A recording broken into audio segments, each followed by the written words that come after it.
আপনাদের কর্মবিরতি রয়েছে কি নিয়ে?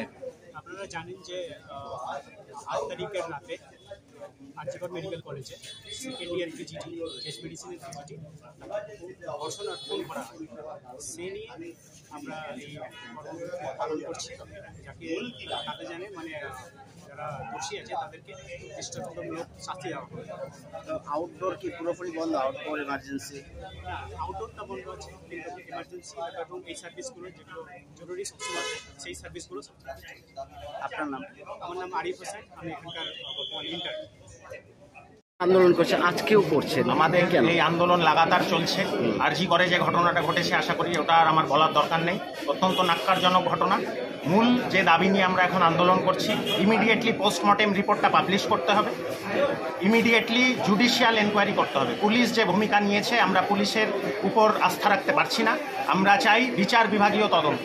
এটা যত ইমিডিয়েটলি নেওয়া হবে আমরা আন্দোলন তখন উইথড্র করবো। এই দাবিগুলো নিয়ে আমরা লড়ছি। এবং আমাদের কলেজেও যে অবস্থা, ডক্টরস রুম নেই, টয়লেট ঠিকঠাক মতো নেই, অনেক লেডি ডক্টরদের রাতে হোস্টেলে যেতে হয়, ঠিক আছে, এই রকম অবস্থা গেলে আপনারা দেখলেই বুঝতে পারবেন। তাহলে আজকে যখন আন্দোলন হচ্ছে, দুদিন সুইপার দিয়ে পরিষ্কার করে দিল, এটা কিন্তু কোনো পার্মানেন্ট সলিউশন নয়।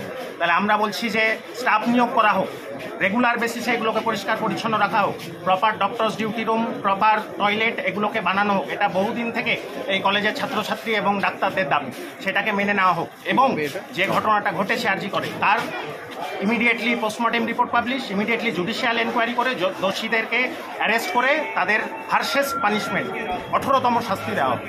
এটাই কি পরিস্থিতি রয়েছে আজকে? পরিষেবা নিয়ে কি করছে? মানে আমরা এখানে ইমার্জেন্সি পরিষেবা চালু রেখেছি, আমরা নন ইমার্জেন্সি পরিষেবা বন্ধ রেখেছি। আমাদের প্রোটেস্ট হিসেবে আমরা রুগীদের আত্মীয় পরিজন এবং তাদের ফ্যামিলির কাছে বলছি যে কেন আমরা বন্ধ রেখেছি। আমরা যাকেই বলেছি তারা আমাদের সাথে সহযোগিতা করেছেন। কোনো রুগী বা রুগীর আত্মীয় আমাদের সাথে অভব্য আচরণ করেননি, তারা এই আন্দোলনকে সাপোর্ট করেছেন।